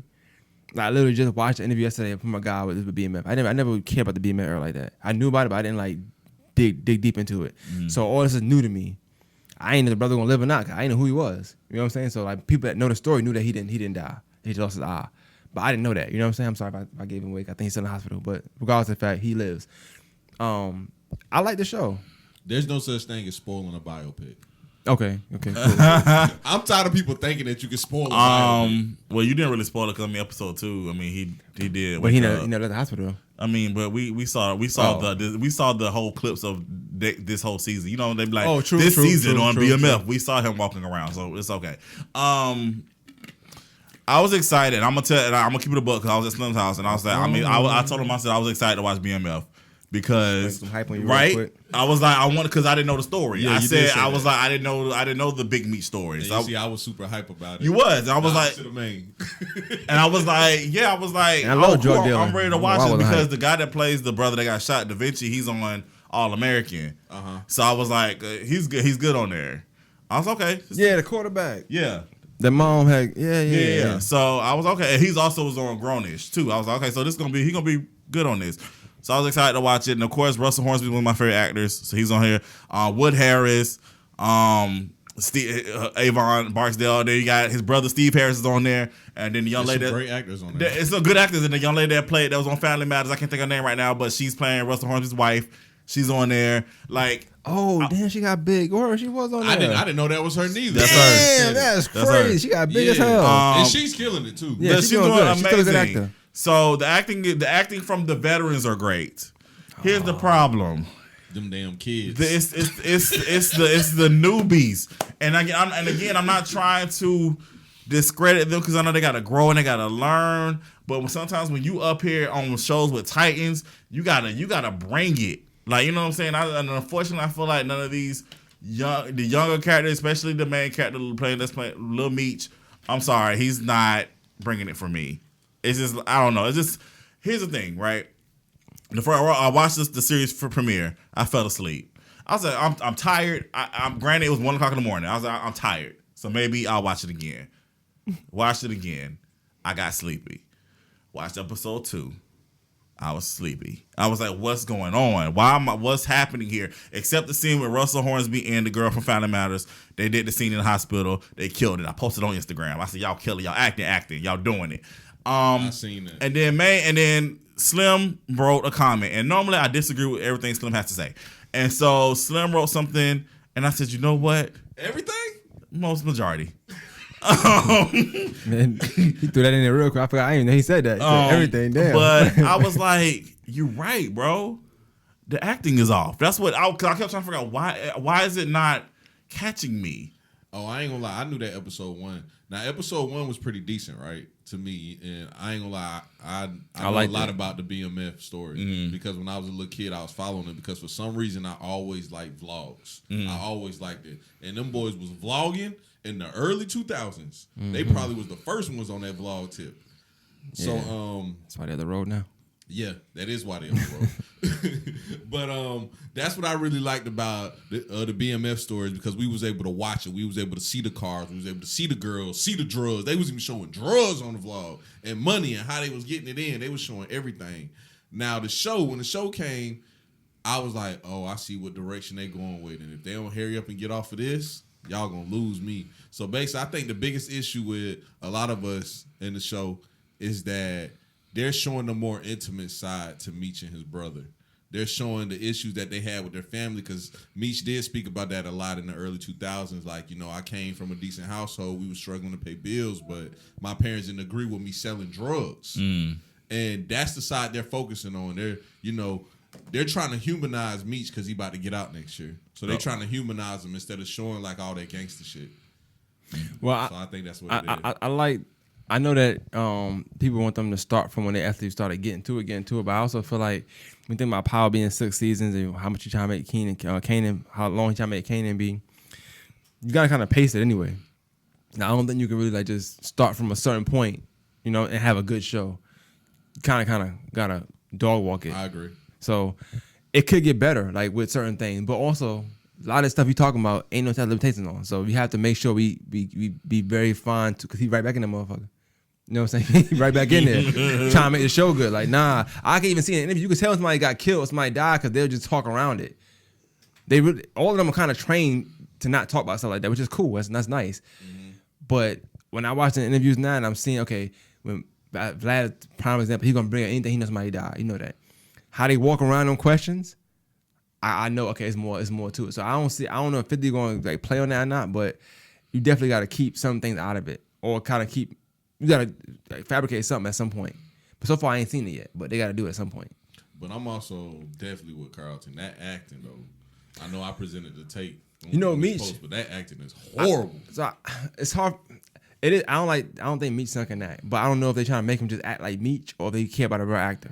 If that makes sense. Like I don't know if they want to be authentic to where he just acting like his dad, because he do act like his dad. He talk like his dad a lot. Like I see his dad in him a lot. I knew the character from somewhere. I just know from where. That's that's his damn son. I ain't know that though. But yeah, he needs some more acting classes though. I think Ice Cube's son did an amazing job in Straight Outta Compton, and they should have just left it there. Pause though. Like he grew up with his dad too. He grew up with his dad, and he's an actor. So Lil Meech ain't no actor. it's hard to act like somebody you don't know. Like imagine I can't. I mean, you probably can, but it's hard to act like your dad when you don't know him. You don't know him. Yeah. Like he enjoy your life. Agree. Like you know what I'm saying. I You agree. can't act like him. Besides the vlogs, you act like a vlog now, and you know vlogs ain't the best for trying to act like somebody. And to keep it a buck, he not really acting like Meech neither. So Like Meech talk real slow. well, not real, like, not we Meech just at out 85, here- we yeah, just out but here in the D getting it. He talk like that. Like, the we one just out here in that D the one that's getting playing Meech, the Meech, we probably seen the older one. Mm-hmm. You know, Q, that they friends. I've seen him before. He was here like late last year. We knew he got the job last year. So that's when acting like the real Meech, the older version. But he can act. You know what I'm saying? He was actually on a show that you watched too. I can't think of the name of it right now. One of them Tyler Perry shows though. But yeah. I don't know. I think that the young one, I would have, me personally, I see why I did it. Like, as far as getting him, I guess it's more authentic, and maybe it's like throwing him something like, yo, you gonna get your son this job, whatever. But yeah, he got a good run on Star right now. I don't know if you want to risk it trying to do something BMF. In my opinion. But we're only 2 episodes in. It could get better. Yeah. I'm hoping it gets better. I'm watching every episode. Regardless, I'm telling you right now. I'm watching every episode. Absolutely. And that's the beauty of like the Stars campaign or whatever. Because I've watched season 4 and 5 of Power. I could watch anything. Nah, it's been way worse shows than that, bro. It definitely can. But I'm saying those some bad seasons. Me and Big King had a real good take, and we was talking about Quiet. I'm gonna keep it a buck. We said we got to get y'all on shows besides hood shows. I like other shows though. You seen Game of Thrones? Nah. Okay, that's our take. Our take is if we Game of Thrones, that's what I should watch. If we show niggas like you and Quiet Game of Thrones, y'all gonna lose y'all damn minds. I heard of y'all it. think Power is the shit. Y'all gonna lose y'all minds. Y'all see Game of Thrones. Oh, okay. You saying like gangster shows. Start watching gangster shows. Yeah. That's why I grabbed. Okay, I saw on HBO. What's the name of that show? How to Make America. I watched that. I loved it. It's not gangster. I don't know that show. You gotta watch it. It's a. I heard y'all talk about Kid it. Cudi was on there. I've seen a couple episodes of It it. was pretty good. Yeah. It's about I gotta fashion get- and stuff, too. I got to get y'all off that gangster shit. I watch other. I don't watch all gangster shows, but I'm saying like HBO they kind of make a lot of gangster shows. Boardwalk Empire, I love that. The Wire, I love that. Sopranos, I love I that. just be watching. But these all HBO shows. Not like I'm just picking like only gangster. I'm picking they top shows. Those they top shows. Just we sometimes, watched The too. Wire. That was amazing again. As And always. then what's Oh, crazy sure. was Yeah, was he don't like The Wire. I know. We had this conversation. What's crazy was I watched it and I picked up on stuff that I missed. I was like, what? See, Man, this shows everything. keep your eyes open, man. Keep your eyes open, man. Man, The Wire is everything, bro. That's the writing, the pacing, the character development. Y'all tripping about The Wire. I don't know what. Oh, I y'all want to say like. about Will Harris real quick. I think I said it to you. Or I don't know. I do so many episodes now. I don't know.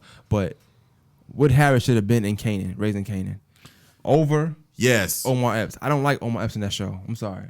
I do not like him. Yes. I wish Wood Harris was playing in the show versus Yes. Omar Epps. I cannot stand Omar Epps for some reason. I don't know if I like Jew too much. I love Jew, so he just ain't the same. I don't know what it is. Oh yeah, Like, he just look different. I agree with you that I like all my Epps as an actor, He was but horrible in that last movie last year. His last 2 shows ain't been that great to me. yikes. But yeah, I agree with you. They definitely should have got Wood Harris. I'm a Wood Harris fan. Everything me he's too, in, I'm just yeah. gonna I watch. want to see Will Harris as a police officer though. I wouldn't mind. Nah, He But- can do I it. don't He can do see it. He can But do he it. was. But is his character? His kind of crooked, right? A little bit. Mm-hmm. Yeah. So yeah, Wood Harris could kill that. Oh, and speaking of that, I'm glad y'all brought that up. That season finale with him waking up from a coma. I hate that plot twist. Yeah, I hate that too. I ain't gonna lie. Just die. I just kill him because now Yeah. he about to wake up and say that Kanan mama the one that shot him, that she gonna die in prison or something. It's just corny when it happens because like he was kind of close, bro. I don't know that happened too often. Like that was a close range kind of thing. Yeah, but it's all good. He should have shot him in the head. like he blew like 3 organs, three major Man, organs. you're not like you gotta be there. That's crazy. If you shoot somebody with a Glock from 5 feet away, that's what I'm saying. Like what type of gun he had? It wasn't just that he shot him. Like that kind of gun? Yeah. You sure that happens? All right.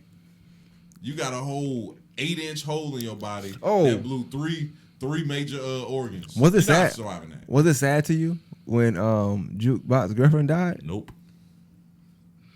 Why you ain't care? It wasn't sad, but the build up was sad as hell. I'm like, that shit was kind of sad. I'm like, she about to die. I'm like, don't do it, bro. Don't. I knew she was about to die, but I was like, man. And then how she died was crazy. Like just the thump was doo-doo. I'm like, Yeah. oh, that's Nah, the crazy. saddest part was when soon as she put the pipe to her face. I was like, no. Nah, you know what's sad? Like to me, I think it was when she sat out there all night waiting for her to come. Yeah, that was That the was worst. No, sad, that part bro. was sad. That was but no, sad, the white bro. girl died. No, they didn't do nothing Carl, for me. you a tough guy, bro. And then she I cried. know that part was sad, bro. No, it wasn't. That shit It was did sad, nothing dog. for me. Sorry. He's too much of a tough guy. No. I'm the most sensitive when it comes. I am the most sensitive guy in this room. No. He don't know that. He don't care about the crack epidemic. That's what it is, man. Say what? You don't care about no crackhead. He voted for Biden. He don't care, Hey, bro. there's always that guy in the group too that be picking on the crackhead. Pro Biden, man. Stop. Pro Biden. Stop. Pro No. Biden, man. No. I just didn't do anything. How for he me. died? Crack? Whatever. Yeah. Yikes. She got what's coming to her. It's all good. Man, better place, I guess. Hey, look, man. So that's what I wanted to have. But I know I wanted to end. I wanted to end this way. I wanted to talk with you, just about what this episode is, why we filming it and stuff. So we filmed it. Well, I guess you could say why we filmed it. How you want to do that? You go. Do you know why you filmed it? No. All right, because this is like the kind of like the last episode. Like we just wanted to kind of bring a close. Got to you. it. Okay. Got it. I was like, wait, what? Yeah, that was the whole reason we went to brought the camera. I mean, even though we film stuff now all the time, so it just makes sense. Got you. Yeah, I just thought because I again, of course, and I don't want people to get it misconstrued. Me and May, I'm still tight forever. I still watch his stuff, so it's like I just thought this was just part of your new format that you record everything now. So I didn't know this was something special. No, I just wanted to, get Gotcha. you right. You know what I'm saying? You gotta get it on camera, man. I feel you. Every time you're on camera, that's a special occasion. Got you. But yeah, so ladies and gentlemen, we have come to the decision as a group that this will actually be the final episode of Fire and Ice. Right. Because basically our schedules are like all over the place now. And we've always talked about this about how we believe in being consistent. And if we're gonna, we want to continue, if we put episodes out, I want to make sure we are consistent for you guys. And unfortunately, at this point, we can't do it right now. Cannot commit to that. Yeah. Because I know, like I said, just his work schedule, and I got my work schedule. For the people who don't know, I work for Augusta to Go now too. So I was like doing that. So it's just our schedules not really aligning anymore right now. But I didn't feel right with just like not doing another episode because we kind of just ended. If you watch this, he don't like cliffhangers. I don't. So I was like, that's what it comes down to. Yeah, I was like, no, we gotta do a last episode or something. We gotta do something. And plus, I haven't seen you like since November, so I was like, minute, man. I gotta see my boy. No, minus that time you FaceTimed me, which was weird. But anyway, Well, now you said I have to explain that. Yeah, that's please a weird explain way it, to say it. 'cause That's a weird way to throw that in there. But look, I FaceTimed him, and this part of my kudos I had to give you. I FaceTimed him because I came home, right? My uncle was in the living room, Okay. sleeping or laying down, whatever. okay, Now, I have to tell you the story in its totality. So my uncle, I love him to death. He had gave me some weird vibes every now and then. Okay. When I say weird vibes, when I come to the kitchen, if they come to the living room to the kitchen, he turned the channel. And I'm like, you grown, bro. Whatever you watching, continue to watch that. okay, It's always sexual stuff. okay. I came home one night. That's what I can't make this out. I came home one night, and I'm like, turn back. Turn back. Cause he paused it. I'm like, press play. I'm like, yo, that's my man. That's my man. I call. I do a podcast with him. He's like, oh yeah. He said, when is part 2 coming out? And it was on a sex scene. He's watching. What did I say? He was watching. I knew where you was going with He this. was watching. Damn, what's the my name of it, God. man? The pretty girl too. Sweet Mahogany. Sweet Mahogany. He was watching that, and he was watching it. He was watching it. And it was the movie version. It wasn't the episode clipped up version. You know what I'm saying? He was like, "When's part 2 coming out?" I said, "Let me call him and find out." So I called you. You know what I'm saying? You seemed like you was like, "Oh, okay, I see what's going on." You know, he's big time now, so he's like, "Somebody watch my show." Shut up. But I was at work, bro. I really thought it was odd because it was just the fact that somebody that my family that I know that don't know you, they don't know I know you, but just randomly he's watching something that you created. Big time show. I mean movie. Big time guy. You know what I'm saying? Was it the movie or the show? It was the version movie. you made? It was the movie. Yeah, it was on what's that? Tubi? Tubi. Yeah, he was on Tubi. Yeah. Yeah, he was tubing on Tubi. Yep. He was going ham. He was one going of them guys crazy. that used to, He about to go crazy. He from New York too? Yeah, I think so. I don't know. Yeah. Bruh, so he was one of them guys that used to go into them booths back in the day. You know what? They put the quarters in the can I be honest machine. with you? Can I be honest with you? Calm down. But I do things. I do things. I do think he's going to 40 dudes. You know what I'm talking He's going to about. 40 dudes going crazy. I ain't gonna talk, but yeah, he definitely strike me as such. But yeah, shout out to Uncle. But yeah, that's why I FaceTime like, yo, to me, it's a big deal to me because like he like it's odd to see that. You know what I'm saying? I know people watch his stuff and I always say he big times that third, but this is a stranger to him. But he watching it for real. You know what I'm saying? Out of all the movies to watch, like on there, he really watching it. And he ready for. He watched it before. I know that. I know that because he's saying when part 2 coming out. Like he's watched it again. You know, he said, "Yeah, I checked a while back," and so he had been watching. So this must be one of his favorites. It must be one of his go-tos. Your movies and somebody's go-to. All right? So shout out to you, baby. Keep doing your thing. Stupid. I just thought it was just weird. I was like, he was like, you said he was like, who's the #1 podcast or something? I was like, what is going on? Oh, that time. Yeah. Man, I was on some BS, bro. I just feeling myself that day, and I just called people and just Yikes. I called like 5 people that day. Yikes. That's what you called. Yeah, I called. I was like, yo, you know nobody effing me, right? Yeah, Like, that was weird. And people was like, what you mean? I'm just letting you know. I'm trying to figure if you know. Do you know that? Do you not know that? All right, cool. This was just a random Tuesday, bro. You know how I give it up. No, I don't know how you get because I've never gotten that before. So no, I don't. That was weird. That's crazy, though. I don't know. I randomly FaceTime, but I think I was having a conversation with somebody, and I think from that I just end up calling people, and I just and I just stopped listening to them. Just call people and just told them, Yikes. you gotta do some time, bro. Like, I would understand. You call me and say, yo, man, you know nobody asking me to direct and stuff, right? I'm like, yeah, I feel you, bro. Yeah, word. What's good though?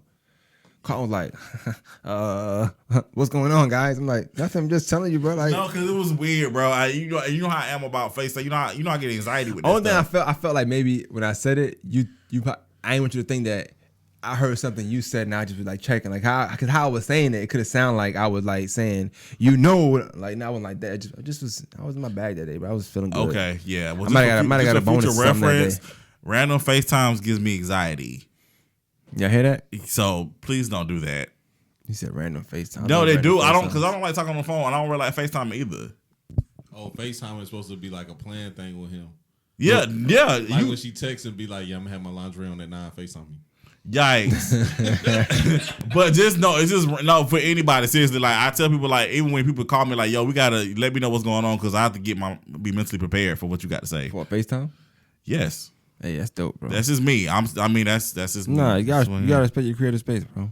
you gotta respect your creative space. Shut bro. up. Shut up right now. He been around some earthy people. But Who? Me? Let's let Slim. So, did you have any questions? Did you make them up? Okay, I know you ended up talking. So I didn't know if you. That's what you gave the mic originally. So I didn't know if you was. know. Okay, cool. So I'll let him do that. Then we can end it talking to each other how we do it. All right, that'll work. All right. All right, Whenever so you ready, Slim. Questions about the show? Yeah, whatever question you got about the ending or whatever. Do y'all think y'all gonna crank the show back up one day? I think definitely we could. Honestly, and I mean, and shout out to Mano for he went live one day, and just went live randomly, I think, and he was talking. Then somebody asked about Fire and Ice, and I just think the way we are set up, I feel like we can just do a random episode. Like if we decide to do like a Christmas special, Right. We could just like it's. Let me say this: it's ending as far as a regular podcast, Right. But we could always crank it up, like do a special if we want to. Like you know what I'm saying? If he called me like, "Hey, bro, you want to do a podcast?" Yeah, let's do it. You know what I'm saying? It's not like we're like ending. And vice versa. I feel like definitely I had that plan on mind anyway that we could do one-offs. Because it might be a time where our schedules will align, and it makes sense to like 4 or 5 topics. And there's certain topics like me and you spoke plenty of time that it only feel right if me and him talk about it. You know what I'm saying? Like it probably won't feel the same if me and you talk about it. It's not, our perspective all different. So it's just certain things that I would talk to him about on camera versus somebody else too. So yeah, I would definitely do some one-offs. Definitely. And I think eventually, like later on in the future, when we are in a space where we are really working for ourselves and we're not having to do other jobs and things, then I think we can also make this a priority again. Yeah, for sure. Definitely. Carlton, so how you feel about podcasting? Do you consider yourself a podcaster? No, I do not. I still don't. But I am in the future going to, because I want to tell y'all this, both of y'all here. I invested in my own mic finally. So I have a microphone. That's what I'm talking about, man. Got his own mic. I got my own microphone finally after all these years. No, but I'm gonna do. I feel like I'm in a space where I want to give advice to people. Just kind of just things I've learned these 36 years. So I'm gonna be doing like one little minute motivational speeches type deal. But do I still consider myself a podcaster? Not really. I don't. I enjoy podcasts. I think it's because of Maine, honestly, that put me in the space of enjoying podcasting. Even from the very first interview that I did with him on his show, like it really made me enjoy this space. And I spoke about that in the magazine too, this past magazine that just came out, about how knowing him personally has really made me excited about the world of podcasting. So, but yeah, I don't really, like I said, again, I don't consider myself a podcaster, but I will do future podcasting with the motivational speeches. I'm just going to put it all on one thing. Because some people like to watch stuff and some people just like to listen. Right. So I will still have it to where people can listen to it as well. All right, and Maine, last question. How are you going about picking a guest on your show now? Especially since you have this free time with no Fire and Ice. What you mean, on Morning Masters? Yeah, on Morning Masters. The same way, not changing. I mean, I already started kind of dibbling, dabbling, doing other things, show-wise and content-wise. So I have an idea for a different type of show or podcast, rather, that I'm going to do. I like it, so I'm supposed to shoot it Friday, and I'm going to see how it works, and we're going to go from there. So is the you being on camera permanent?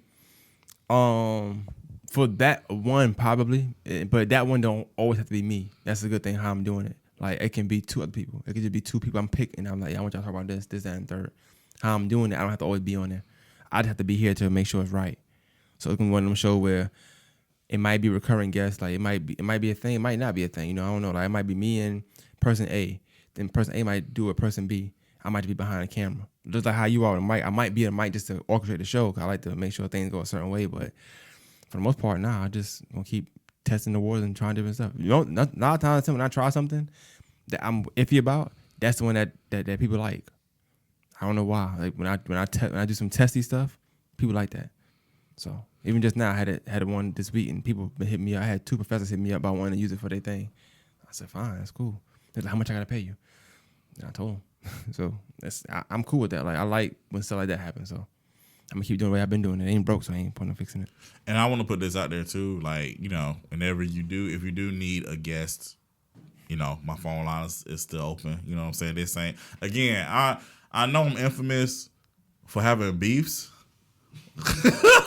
So I just want to know, because seriously, I know.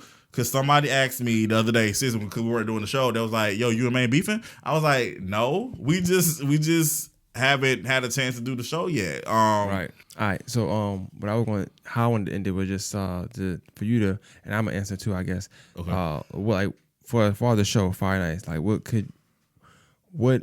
did it do for you? Rather, that's probably a better answer. Oh, that's a great question. Fire&Ice, man, actually gave me a voice, bro.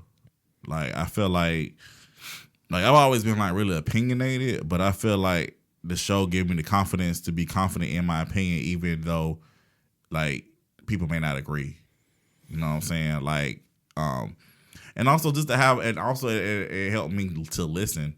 Right. I think, again, just because somebody doesn't have the same opinion as mine doesn't make it wrong. It's just different. So I think that's two of the big things that the show really did for me. Well, for me, and I know it's kind of different because, like I said, I do consider myself a podcaster.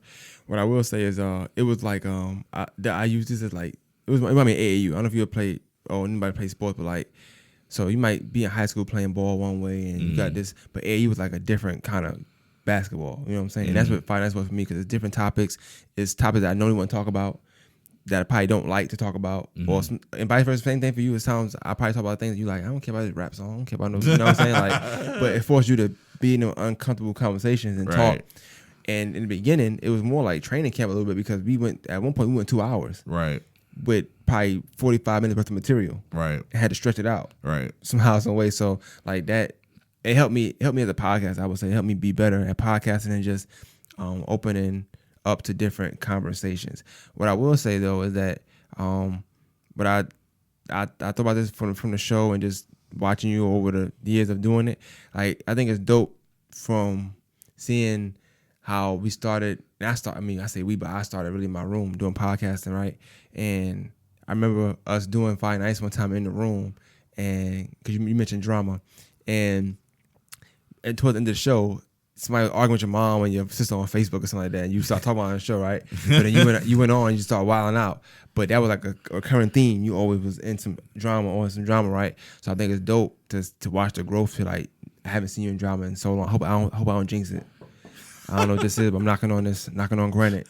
But like I think that's dope. That's one thing I like the most about doing this show, like seeing the growth of somebody going from being this kind of person to like letting it go. Cause remember we did the 100 episode, and I remember telling you like you shouldn't care about that. Remember your mom was like being mad, happy, like yes, thank God somebody said it. You know what I'm saying? Cause she was just happy that I was saying like don't worry about that. Yeah. Now to see that you're not worrying about it, I think that's dope. So seeing the growth was cool for me too. Like that was amazing. I appreciate that, man. And I think just for me, I always go back to when I just first met you, just period. But this has just been a consistent thing with you anyway. Like you can tell that this is your passion. This is not just something that, okay, I saw somebody else doing it, I'm gonna just do it just because. This is something like you're really passionate about, and you do your due diligence all the time. And even when I really appreciate the fact, even days I just really didn't feel like doing it, but because we had a weekly schedule, right? You really came in and was like, all right, I'm gonna pull the energy. You really pull the energy out of me some days. I'll just be like, man, I'm just really tired. I really feel like doing this, but I really am proud of you, man. Like I said, you just really have become like. You already was somebody, but you really have like really grown into your own. Like, like people really know Maine in these streets. And I think to see your growth and just to see just the great things that you've accomplished and all the people that you've helped too, man. Yeah. I think that's dope. Again, I've come to the point in life where you learn how to separate social media life from real life. I was just having this conversation with somebody because me and Saw Jules was talking. That's still my homie too. We just having this conversation because somebody had asked her about me and her, and she was just like, "No, that's still my friend. We're just really busy. We don't post all the time." And I said, "See, that's the thing. I think people get so misconstrued that social media life is real life." And also too, if you understand, and we just had this big instance with Facebook and Instagram the other day when they shut it down. You guys have to understand how the algorithms and all this other stuff that happen. And like a lot of times you may not see other people's posts. I know people still get mad about people not liking their stuff, not sharing their stuff, and blah, blah, blah. And it's like, you can't really, that doesn't dictate friendship. And I had to grow to that point. I'm not saying I always was there, but I had to really grow to that point. And I was like, like I said, again, I just want you to know, bro, I just like still support you like 100%. Like I may not share everything, more likely because I didn't see it. Because I'm the type of person. No, for real talk. I'm the same way. We always had this conversation. I'm the type of person. I post. I like scroll one time and that's it. Gone. If I don't see it in the first scroll, then I'm sorry. But I want people to hear this on right now. I support you 1,000%. And if you need me for anything, and I'm available to do it, bro, I'm here for you. Like 1,000%. So just always know that. Definitely, man. Likewise, man. Like I said, this was dope. I wanted to bring something that'd be a little different. I know we never typically filmed. One time we filmed when it was something big, you know. Yeah. So like I said, shout out to you. Shout out to Victory Production Network. You know what I'm saying? I hope y'all continue to do great things. Thank you, and, man.